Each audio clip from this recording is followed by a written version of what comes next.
कृष्णा। अगर भगवान की जो मूर्ति है, जिसे विग्रह हम खाते हैं, पर 99% लोग उसे मूर्ति ही मानते हैं, एक पत्थर की मूर्ति मानते हैं, तो कभी वो मूर्ति अगर चमत्कार दिखा देती है तो हम लोग सरप्राइज हो जाते हैं, क्योंकि अभी तक उसको हम मूर्ति मानते थे, पर उस मूर्ति में शहद निकल गया या उस मूर्ति में आंसू निकल गए या कुछ भी चमत्कार हो गया, तो हम उस मूर्ति को अब सोचते हैं कि वो चमत्कारी मूर्ति होगी और हमारे ऊपर कृपा आ जाएगी।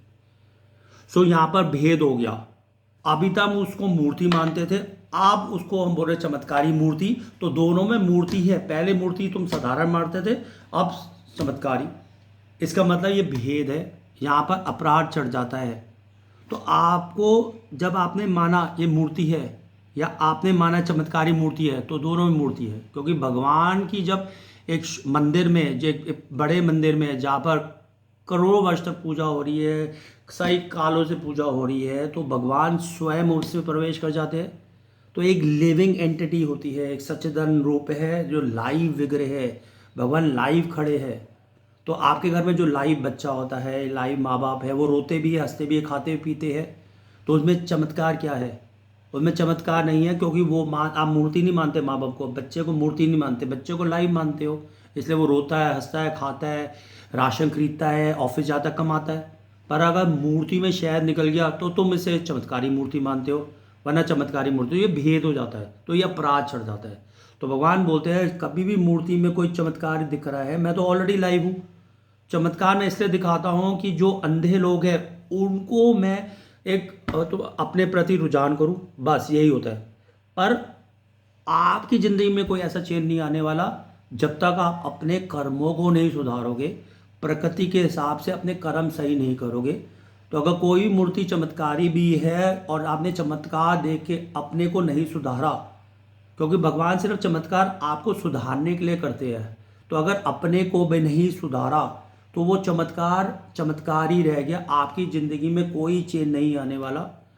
और अगर भगवान ने आपको नरक में भेजना है तो आपको उस चमत्कार से इतना लक्ष्मी प्रोवाइड कर देंगे, इतनी लक्ष्मी प्रोवाइड कर देंगे कि वो सारी लक्ष्मी आप भोगों में लगा दोगे।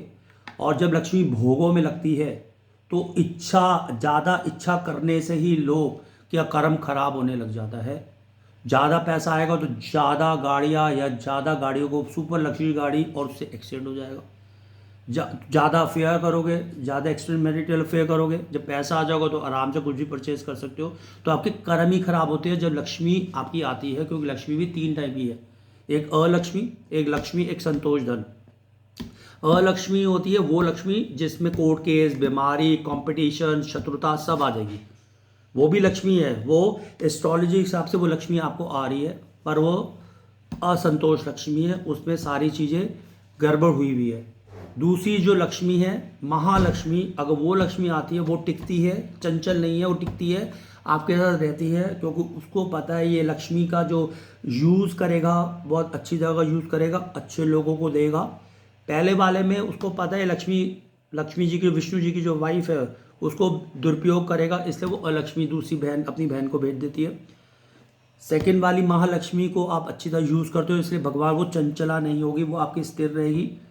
और इसके बाद उसी के अंदर फर्दर एक्सटेंशन संतोष धन, वो धन लक्ष्मी के फॉर्म में जहाँ पर संतोष आ जाएगा और आपकी डिज़ायर्स, इच्छाएं बड़ी लिमिट हो जाएगी, बड़ी बेसिक जो इंसान की ज़रूरत होती है वो आप उस पर ही खुश रहोगे।